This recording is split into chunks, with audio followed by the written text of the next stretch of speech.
नमस्कार दोस्तों, मैं आप लोगों के बीच प्रस्तुत हूँ मुंशी प्रेमचंद की एक और नई कहानी के साथ, जिसका नाम है स्वामिनी।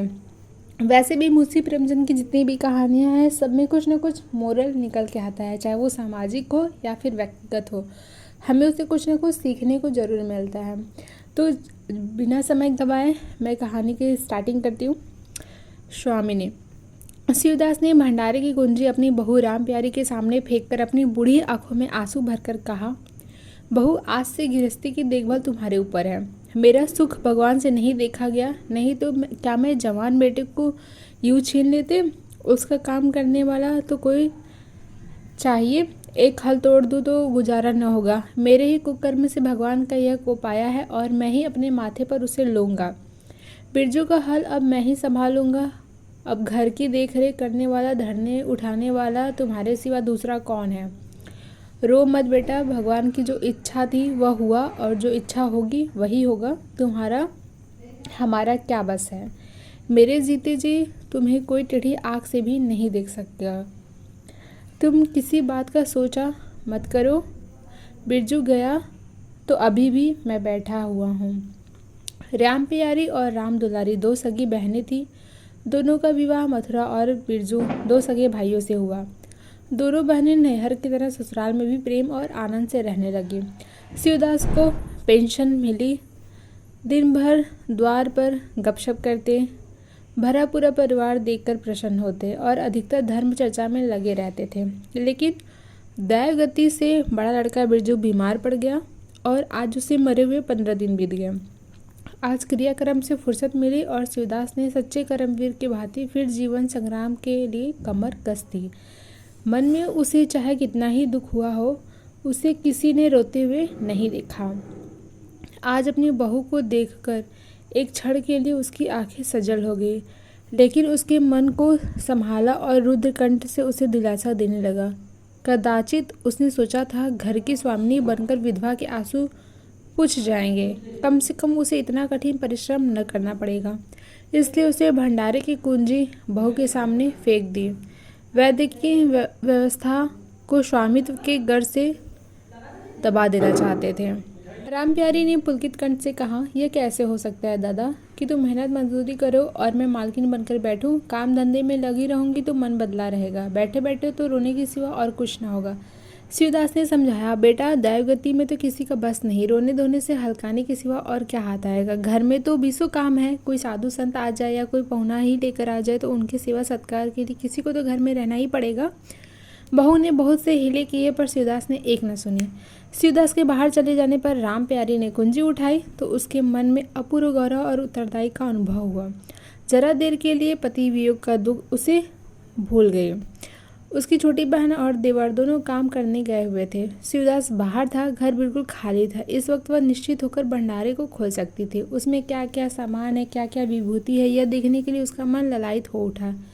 इस घर में वह कभी ना आई थी। जब वह कभी किसी को कुछ देना या किसी से कुछ लेना होता तो कभी शिवदास आकर इस कोठरी को खोला करते थे और फिर उसे बंद करके वह ताली अपने कमर में रख लेते थे।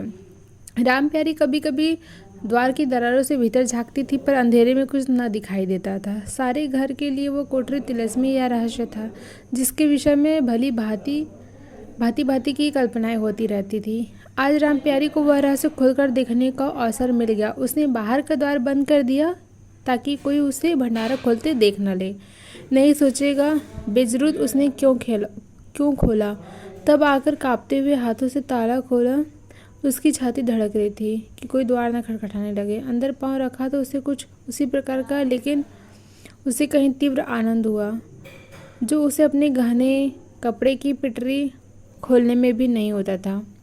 मटकों में गुड़, शक्कर, गेहूं, जौ आदि चीज़ें रखी हुई थी। एक किनारे बड़े बड़े बर्तन धरे थे, जो शादी ब्याह के अवसर में निकाले जाते थे या मांगने पे दिए जाते थे। एक आले में मालगुजारी की रसीदें और लेन देन के पुर्जे बंधे हुए रखे थे। कोठरी में एक विभूति सी छाई थी, मानो लक्ष्मी अज्ञात रूप से विराज रही हैं। उस विभूति की छाया में राम प्यारी आधे घंटे तक बैठी अपनी आत्मा को तृप्त कर रही थी। प्रतिक्षण उसके हृदय पर ममता का नशा सा छाया जा रहा था। जब वह उस कोठरी से निकली तो उसके मन के संस्कार बदल गए। मानो किसी ने उस पर मंत्र डाल दिया हो। उसी समय द्वार पर किसी ने आवाज़ दी। उसने तुरंत भंडारे का दरवाज़ा बंद किया और जाकर सदर दरवाज़ा खोल दिया। देखा तो पड़ोसनी झुनिया खड़ी हुई है और 1 रुपया उधार मांग रही है। राम प्यारी ने रुखाई से कहा, अभी तो 1 पैसा घर में नहीं है जीजी, क्रियाक्रम में सब खर्च हो गए। झुनिया चकरा गई। चौधरी के घर में इस समय 1 रुपया भी नहीं है। यह विश्वास करने की बात नहीं थी। जिसके यहाँ सैकड़ों का लेन देन है वह सब कुछ क्रियाक्रम में नहीं खर्च कर सकता। अगर शिवदास ने बहाना किया होता तो उसे आश्चर्य न होता। प्यारी तो अपने सरल स्वभाव के लिए गांव में मशहूर थी। अक्सर शिवदास की आंखें बचाकर पड़ोसियों को इच्छित वस्तुएं दे दिया करती थी। अभी कल ही उसने जानकी को सेर भर दूध दिया, यहाँ तक कि अपने गहने तक मांगे तो दे दी थी। कृष्ण शिवदास के घर में एक ऐसी सखरज बहू का आना गांव वालों के लिए सौभाग्य की बात समझते थे। झुनिया ने चकित होकर कहा, ऐसा न कहो जीजी, बड़े गाढ़े में पढ़कर आई हूँ। नहीं, तुम जानती हो मेरी आदत ऐसी नहीं है बाकी का 1 रुपया देना है। प्यारा द्वार पर खड़ा होकर बझक कर रहा था। रुपया दे दो तो किसी तरह यह विपत्ति टले। मैं आज के 8वें दिन आकर दे जाऊंगी। गांव में और कौन घर है जहां मांगने जाऊं। प्यारी टस से मस न हुई। उसके जाते ही प्यारी सांझ के लिए रसोई पानी का इंतजाम करने लगी। पहले चावल दाल बिना अपार लगता था और रसोई में जाना तो सूली पर चढ़ने से कम न था। कुछ देर बहनों में झाव झाव होती, तब जाके शिवदास आकर कहते कि आज रसोई न बनेगी, तो 2 में से 1 उठती और मोटे मोटे टिक्कड़ लगाकर रख देती है, मानो बैल की राती भो। आज प्यारी तन मन से रसोई के प्रबंध में लगी हुई है। अब वह घर की स्वामिनी है। तब उसने बाहर निकल कर देखा कितना कूड़ा करकट पड़ा हुआ है। बुढ़ऊ दिन भर मक्खी मारा करते हैं, इतना भी नहीं होता है कि जरा झाड़ू ही लगा दे। अब क्या इनसे इतना भी ना होगा। द्वार चिकना होना चाहिए कि देखकर आदमी का मन प्रसन्न हो जाए, यह नहीं कि उबकई आने लगे। अभी कह दूँ तो तिनक उठे, अच्छा मुन्नी नाद से अलग क्यों खड़ी है।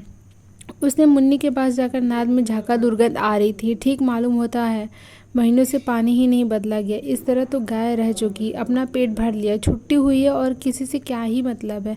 हाँ, दूध सबको अच्छा लगता है। दादा द्वार पर बैठे चिलम पी रहे हैं, मगर इतना नहीं होता है कि 4 घड़ा पानी नाद में डाल दे। मजूर रखा है, वो भी 3 कौड़े का, खाने को 150 और काम करते पे नानी मरती।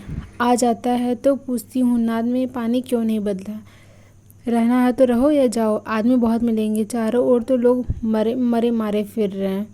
आखिर उससे न रहा गया, घड़ा उठाकर पानी लाने चली। शिवदास ने पुकारा, पानी क्या होगा बहू, इसमें पानी भरा हुआ है। प्यारी ने कहा, नाद का पानी सड़ गया है। मुन्नी मूसे से मुंह नहीं डालती, देखते नहीं हो कोस भर खड़ी है। शिवदास मार्मिक भाव से मुस्कुराया और आकर बहू के साथ और हाथ से घड़ा ले लिया। कई महीने बीत गए। प्यारी के अधिकार में आते ही उस घर में जैसे वसंत आ गया। भीतर बाहर जहाँ देखी किसी निपुण प्रबंधन के हस्त कौशल, सुविचार और सुरुचि के चिन्ह दिखते थे। प्यारी ने गृह यंत्र की ऐसी चाबी कस दी थी कि सभी पुर्जे ठीक ठाक चलने लगे थे। भोजन पहले से अच्छा मिलता है और समय पर मिलता है। दूध ज़्यादा होता है तो घी ज़्यादा होता है और काम ज़्यादा होता है। प्यारी न खुद विश्राम लेती है न दूसरों को विश्राम लेने देती है। घर में ऐसी बरकत आ गई है कि चीज़ें मांगो तो घर में ही निकल आती हैं। आदमी से लेकर जानवर तक सभी स्वस्थ दिखाई देते हैं। अब वह पहले से की दशा नहीं रही कि कोई चिथड़े लपेटे घूम रहा है, किसी को गहने की धुन सवार है। हाँ, अगर कोई रगुड़ और चिंतित तथा मलिन वेश में है तो वह प्यारी है। फिर भी सारा घर उससे जलता है, यहाँ तक कि बूढ़े शिवदास भी कभी कभी उसकी बदगोई करते हैं। किसी को पहर रात रहे उठना अच्छा नहीं लगता। मेहनत से सभी जी चुराते हैं, फिर भी यहाँ सब मानते हैं कि प्यारी न हो तो घर का काम न चले। और तो और 2 बहनों में भी अब उतना अपनापन नहीं। प्रातःकाल का समय था। दुलारी ने हाथों के कड़े लाकर प्यारी के सामने पटक दिए और घुनाई हुई बोली, लेकर इसी भी भंडारे में बंद कर दो। प्यारी ने कड़े उठा लिए और कोमल स्वर से कह तो दिया, हाथ में रुपए आने दो, बनवा दूंगी। अभी ऐसा घिस नहीं गया है कि आज ही उतार कर फेंक दिया जाए। दुलारी लड़ने को तैयार होकर आई थी। बोली, तेरे हाथ में काहे को कभी रुपए आएंगे और काहे को कड़े बनेंगे। जोड़ जोड़ रखने में मज़ा आता है ना। प्यारी ने हंसकर कहा, जोड़ जोड़ रखती हूँ तो तेरे ही लिए कि मेरे कोई और बैठा हुआ है कि मैं सबसे ज़्यादा खा पहन लेती हूँ। मेरा अनंत कब का टूट पड़ा है। दुलारी, तुम न खाओ न पहनो जस तो पाती हो, यहाँ खाने पहनने किसी और क्या है। तुम्हारा हिसाब किताब नहीं जानती, मेरे कड़े आज बनने को भेज दो। प्यारी ने सरल विनोद के भाव से पूछा। रुपए न हो तो कहाँ से लाऊं?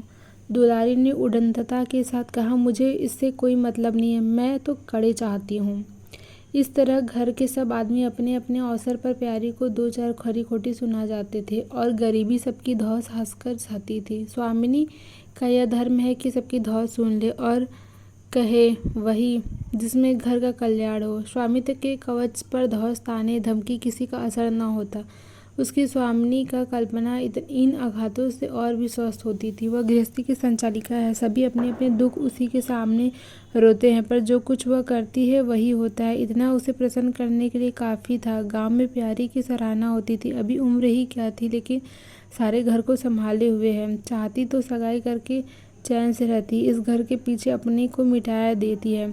कभी किसी से हंसती बोलती भी नहीं, जैसे काया पलट हो गई हो। कई दिन बाद दुलारी के कड़े बनकर आ गए। प्यारी खुद सुनार के घर दौड़ दौड़ गई। संध्या हो गई थी। दुलारी और मथुरा हाट से लौटे। प्यारी ने नए कड़े दुलारी को दिए। दुलारी निहाल हो गई, चटपट कड़े पहने और दौड़ी हुई बरौठे में जाकर मथुरा को दिखाने लगी। प्यारी बरौठे के द्वारा पर छिपी खड़ी यह दृश्य देखने लगी। उसकी आंखें सजल हो गई। दुलारी उससे कुल 3 ही साल तो छोटी है, पर दोनों में कितना अंतर है। उसकी आंखें मानो उस दृश्य पर जम गई। दंपत्ति का वह सरल आनंद, उनका प्रेमालगिन, उनकी मुग्ध मुद्रा प्यारी सी टटखटी सी बांध गई। वहाँ तक कि दीपक के धुंधले प्रकाश में वो दोनों उसकी नज़रों से गायब हो गए और अपने ही अतीत जीवन का एक लीला आंखों के सामने बार बार नए नए रूप में आने लगी। सहसा शिवदास ने पुकारा, बड़ी बहू, एक पैसा दो, तम्बाकू मंगाऊं। प्यारी की समाधि टूट गई। आंसू पोंछती हुई भंडारे से पैसा लाने चली गई। एक एक करके प्यारी के गहने उसके हाथ से निकलते जा रहे थे। वह चाहती थी कि मेरा घर गांव में सबसे संपन्न समझा जाए और इस महत्वाकांक्षा का मूल्य देना पड़ता था। कभी घर की मरम्मत के लिए और कभी बैलों की नई गोई खरीदने के लिए, कभी नातेदारों के व्यवहारों के लिए, कभी बीमारों की दवा दारू के लिए रुपए की जरूरत पड़ती रहती थी। और जब बहुत कर्तव्योत करने पर भी काम न चलता तो वह अपनी कोई न कोई चीज़ निकाल देती और चीज़ एक बार हाथ से निकल कर फिर न लौटती थी। वह चाहती तो इनमें से कितने ही खर्चा को टाल जाती, पर यहाँ जहाँ इज्जत की बात आ पड़ती वह दिल खोलकर खर्चा करती। अगर गांव में हेठी हो गई तो क्या बात रही, लोग उसी का नाम तो धरेंगे। दुलारी के पास भी गहने थे, एक चीज़ मथुरा के पास भी थे, लेकिन प्यारी उनकी चीज़ें नहीं छूती। उनके खाने पहनने के दिन है, वो इस जंजाल में क्यों फंसे। दुलारी का लड़का हुआ तो प्यारी ने धूम से जन्मोत्सव मनाने का प्रस्ताव किया। शिवदास ने विरोध किया कि क्या फ़ायदा, जब भगवान की दया से सगाई ब्याह के दिन आएंगे तो धूमधाम कर लेना। प्यारी का हौसला से भरा दिल भला क्यों मानता। बोली, कैसे बात कहते हो दादा, वह लौटे लड़के के लिए भी तुम धूमधाम न हुई तो कब होगी। मन तो नहीं मानता, फिर दुनिया क्या कहेगी। नाम बड़े दर्शन थोड़े। मैं तुमसे कुछ नहीं मांगती, अपना सारा सरंजाम कर लूँगी, गहनों के माथे जाएगी और क्या। शिवदास ने चिंतित होकर कहा, इस तरह एक दिन धागा भी न बचेगा। कितना समझाया बेटा, भाई भौजाई किसी के नहीं होते। अपने पास दो चीज़ें रहेंगी तो सब मुंह जोड़ेंगे, नहीं तो कोई सीधे मुंह बात भी नहीं करेगा। प्यारी ने ऐसा मुंह बनाया मानो वह ऐसी बूढ़ी बातें बहुत सुन चुकी है और बोली, जो अपने हैं वे भी न पूछे तो भी अपने ही रहते हैं। मेरा धर्म मेरे साथ है, उनका धर्म उनके साथ है। मर जाऊंगी तो क्या छाती पर लाद ले जाऊंगी।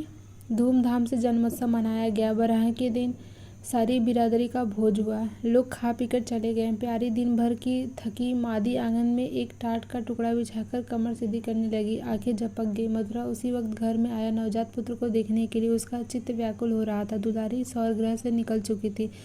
गर्भावस्था से उसकी देह छिड़ हो गई थी, मुंह भी उतर गया था, पर आज स्वस्थता की लालिमा मुख पर छाई हुई थी। सौर के संयम और पौष्टिक भोजन ने देह को चिकना कर दिया था। मथुरा उसे आंगन में देखते ही समीप आ गया और एक बार प्यारी की ओर ताककर उसके निद्रागमन होने का निश्चय करके उसने शिशु को गोद में ले लिया और उसका मुंह चूमने लगा।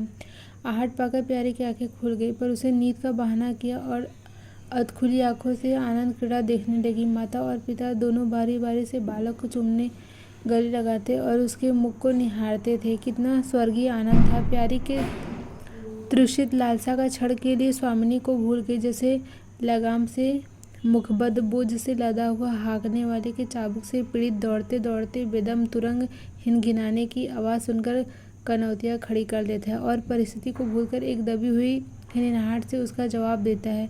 कुछ वही दशा प्यारी की हुई।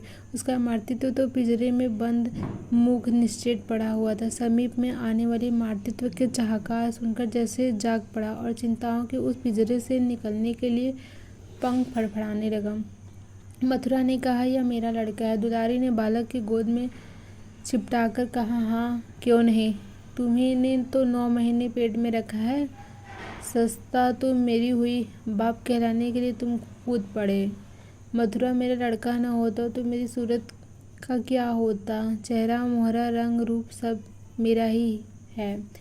नहीं दुलारी, इससे क्या होता है। बीज बनिए के घर से आता है, खेत किसान का होता है, उपज बनिए की नहीं होती, किसान की होती है। मथुरा, बातों में तुमसे कोई न जीतेगा। मेरा लड़का बड़ा हो जाएगा तो मैं द्वार पर बैठकर मज़े से हुक्का पिया करूँगा।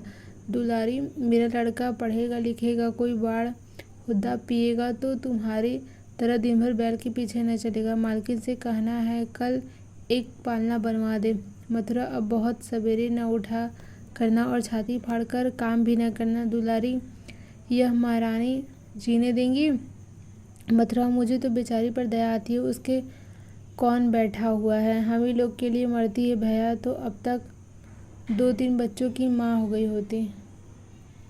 प्यारी के कंठ में आंसुओं का ऐसा वेग उठा कि उसे रोकने में सारी देह कांप उठी। अपना वंचित जीवन उसे मरुस्थल सा लगा, जिसकी सूखी रेत पर वह हरा भरा बाग लगाने का निश्चल चेष्टा कर रही थी।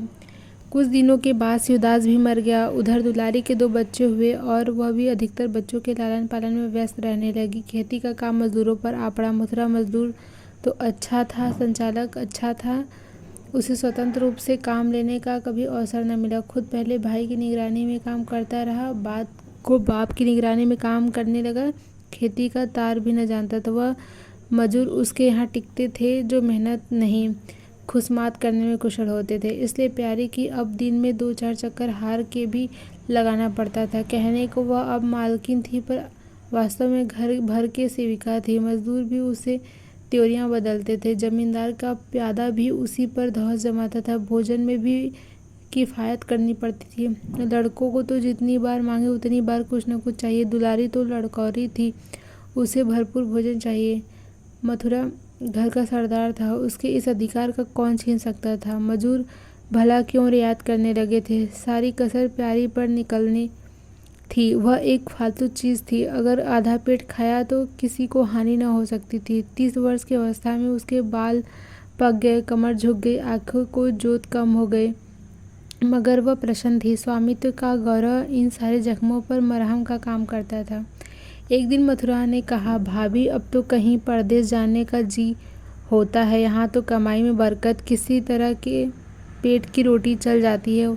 वह भी रोध होकर कई आदमी पूरब से आए हैं। वे कहते हैं वहाँ 2-3 रुपए रोज की मजदूरी हो जाती है। 4-5 साल भी रह गया तो माला माल हो जाऊंगा। अब आगे लड़के बाले हुए, इनके लिए कुछ तो करना ही चाहिए। दुलारी ने समर्थन किया, हाथ में 4 पैसे होंगे, लड़कियों को पढ़ाएंगे लिखाएंगे, हमारी तो किसी तरह कट गई, लड़कों को तो आदमी बनाना है। प्यारी यह प्रस्ताव सुनकर अवाक रह गई, उनका मुंह ताकने लगी। इसके पहले इस तरह की बातचीत कभी न हुई थी। यह धुन कैसे सवार हो गई, उसे संदेह हुआ, शायद मेरे कारण यह भावना उत्पन्न हुई है। बोली, मैं तो जाने को न कहूँगी, आगे जैसी इच्छा, लड़कों को पढ़ाने लिखाने के लिए यहाँ भी तो मदरसा है। फिर क्या नित्य यही दिन बने रहेंगे। 2-3 साल बीत, खेती बन गई तो सब कुछ हो जाएगा। मथुरा, इतने दिन खेती करते हो गए, अब जब अब तक न बनी तो अब क्या बन जाएगी। इस तरह एक दिन चल देंगे, मन की मन में रह जाएगी। फिर अब पौरखी भी तो थक रहा है, यहाँ खेती कौन संभालेगा। लड़कों को मैं चक्की में जोतकर उनकी ज़िंदगी खराब नहीं कर सकता। प्यारी ने आंखों में आंसू लगाकर कहा, भैया घर पर जब तक आधी मेरे सारे के लिए न दहाना चाहिए। अगर मेरी ओर से कोई बात हो तो अपना घर बार अपने हाथ में करो, मुझे एक टुकड़ा दे देना पड़ी रहूंगी। मथुरा आद्रकंठ होकर बोला, भाभी यह तुम क्या कहती हो? तुम्हारी ही संभाले यह घर अब तक चला है, नहीं रसाताल में चला गया होता है। इस गृहस्थी के पीछे तुमने क्यों मिट्टी में मिला दिया, अपने देह घुला डाले। मैं अंधा नहीं हूँ, सब कुछ समझता हूँ। हम लोगों को न जाने दो, भगवान ने चाहा तो घर भी संभल जाएगा। तुम्हारे लिए हम बराबर खर्च वर्च भेजते रहेंगे। प्यारी ने कहा, जो ऐसा ही है तो तुम चले जाओ, बाल बच्चों को कहाँ कहाँ बांधे फिरोगे। दुलारी बोली, यह कैसे हो सकता है बहन? यहाँ देहात में लड़के क्या पढ़े लिखेंगे? बच्चे के बिना इनका जी भी वहाँ न लगेगा। दौड़ दौड़ कर घर आएंगे और सारी कमाई रेल खा जाएगी। परदेश में अकेले जितना खर्चा होगा उतने में सारा घर आराम से रहेगा। प्यारी बोली, तो मैं ही यहाँ रहकर क्या करूँगी, मुझे भी लेते चलो। दुलारी उसे साथ ले जाने को तैयार न थी। कुछ दिन जीवन का आनंद उठाना चाहती थी। अगर परदेश में भी यह बंधन रहा तो जीने से फायदा ही क्या। बोली, बहन तुम चलती तो क्या बात थी, लेकिन फिर यहाँ का कारोबार तो चौपट हो जाएगा। तुमको कुछ न कुछ देखभाल करते ही रहोगी। प्रस्थान की तिथि के एक दिन पहले ही राम प्यारी ने रात भर जाकर हलवा और पूरियाँ पकाई। जब से इस घर में आई कभी एक दिन के लिए अकेले रहने का अवसर नहीं आया। दोनों बहनें सदा साथ रही। आज उस भयंकर अवसर के सामने आते देखकर प्यारी का दिल बैठ जाता। वह देखती थी मथुरा प्रसन्न है, बाल वृंदा यात्रा के आनंद में खाना पीना तक भूल हुए हैं, तो उसके जी में यह आता वह भी इसी भांति निर्दंत रहे, मोह और ममता के पैरों से कुचल डाले। किंतु वो ममता जिस खाद्य को खा खा कर पली थी उसे अपने सामने से हटाए जाते देखकर क्षुब्ध होने से न रुकती थी। दुलारी तो इस तरह निश्चिंत होकर बैठी थी मानो कोई मेला देखने जा रही है। नई नई चीज़ों को देखने, नई नई दुनिया में विचरने की उत्सुकता ने उसकी क्रिया शून्य सा कर दिया था। प्यारे के सिर सारे प्रबंध कर भार था। धोबी के घर से कपड़े आए हैं या नहीं, कौन कौन बर्तन साथ जाएंगे, सफ़र खर्च के लिए कितने रुपए की ज़रूरत होगी, बच्चे की खांसी आ रही थी, दूसरे के कई दिन से दस्त आ रहे थे, उन दोनों की औषधियों को पीसना कुटना आदि सैकड़ों ही काम व्यस्त किए हुए थे। लड़कोड़ी न होकर भी वह बच्चों के लालन पोषण में दुलारी कुशल थी। देखो बच्चों को बहुत मारना पीटना मत, मारने से बच्चे जिद्दी या बहुत बेहया हो जाते हैं। बच्चों के साथ आदमी को बच्चा बन जाना पड़ता है। जो तुम चाहो कि हम आराम से पड़े रहें और बच्चे चुपचाप बैठे रहें, हाथ पैर न हिलाएं, तो यह हो नहीं सकता। बच्चे तो स्वभाव के चंचल होते हैं, उन्हें किसी न किसी काम में फंसाए रखें। थैले का खिलौना हजार धुड़कियों से बढ़कर होता है। दुलारी इन उपदेशों को इस तरह बेमन होकर सुनती थी मानो कोई सनक सनक कर बफ रहा हो।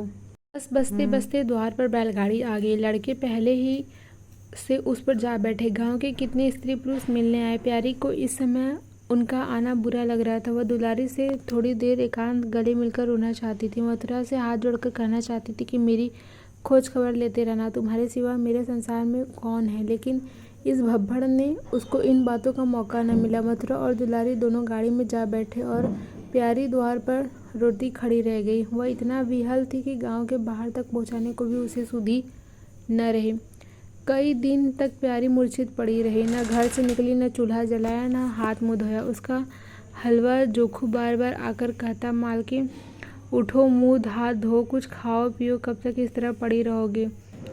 इस तरह की तसल्ली गांव की और स्त्रियां भी देती, पर उनकी तसल्ली में एक प्रकार की ईर्ष्या का भाव छिपा हुआ जान पड़ता था। जोखू के स्वर में सच्ची सहानुभूति झलकती थी। जोखू कामचोर, बातूनी और नशेबाज था। प्यारी उसे बराबर डांटती रहती थी।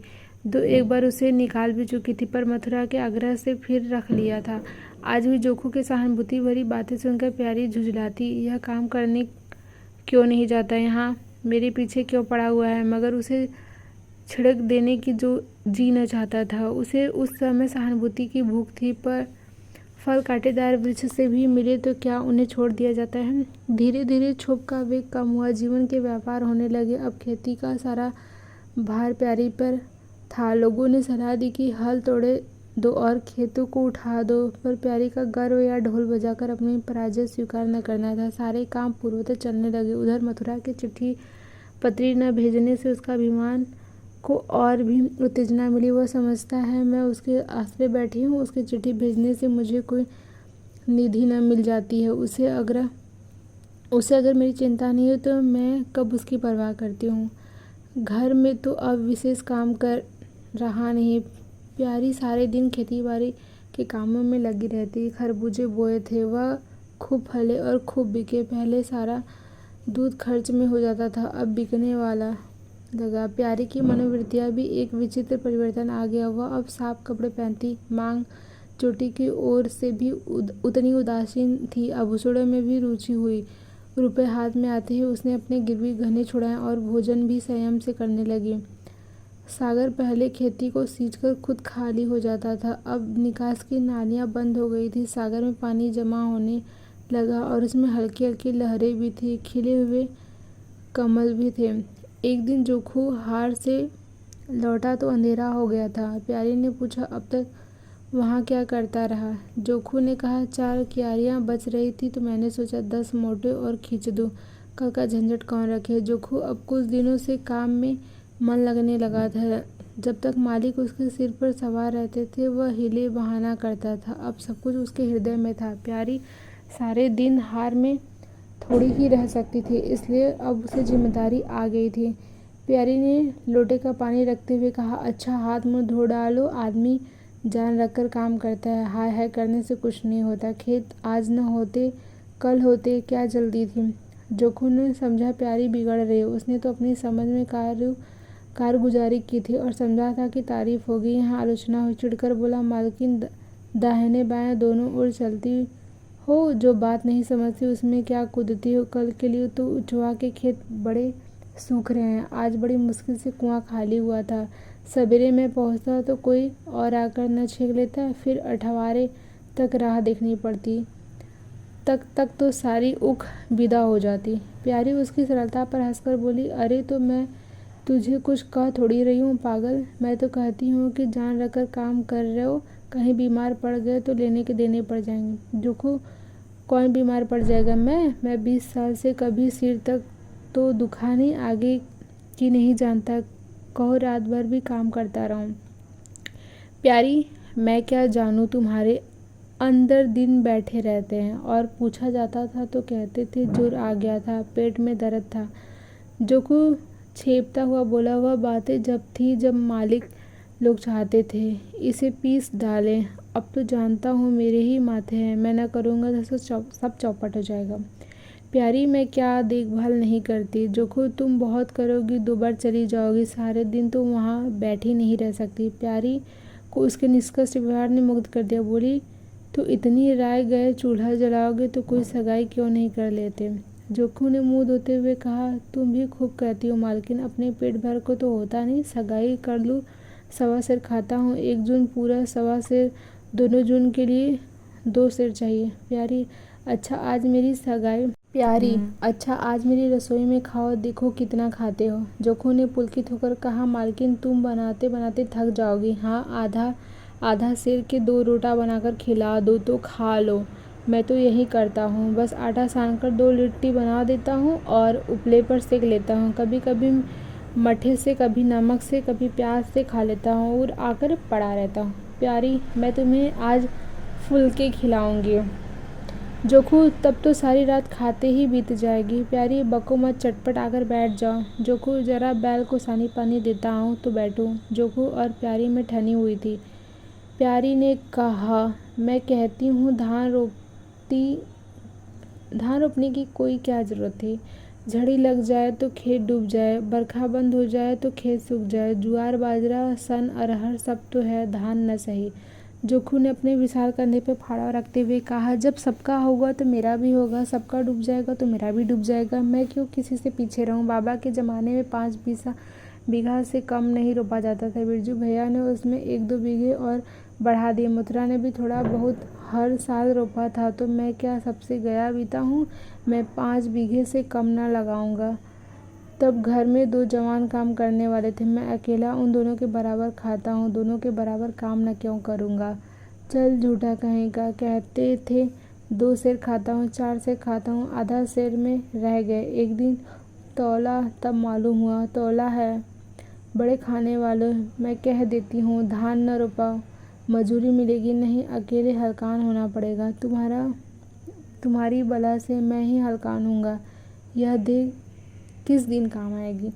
प्यारी ने उसके कंधे पर से फावड़ा ले लिया और बोली, तुम यह पहर रात से पहर रात तक ताल में रहोगे, अकेले मेरा जी उबेगा। जोखू को उबने का अनुभव न था। कोई काम न हो तो आदमी पड़कर सो रहे हो, जी क्यों उबे। बोला, जी उबे तो सो रहना, मैं घर रहूँगा तब तो और जी उबेगा। मैं खाली बैठता हूँ तो बार बार खाने की सोचती है, बातों में देर हो रही है और बादल घिरे आते हैं। प्यारी ने कहा, अच्छा कल से जाना, आज बैठ। जोखू ने मानो बंधन में पड़कर कहा, अच्छा बैठ गया, कहो क्या कहती हो। प्यारी ने विनोद करते हुए पूछा, कहना क्या है, मैं तो तुमसे पूछती हूँ अपना सगाई क्यों नहीं कर लेते। अकेले मरती हूँ तब 1 से 2 हो जाऊंगी। जोखू शर्माता हुआ बोला, तुमने फिर वही बेबात की बात छेड़ दी। मालकिन किससे सगाई कर लूँ, यहाँ ऐसी मेहरिया लेकर क्या करूँगा जो गहनों के लिए मेरी जान खाती रहे। प्यारी, यह तो तुमने बड़ी कड़ी शर्त लगाई, ऐसी औरत कहाँ मिलेगी जो गहने भी न चाहे।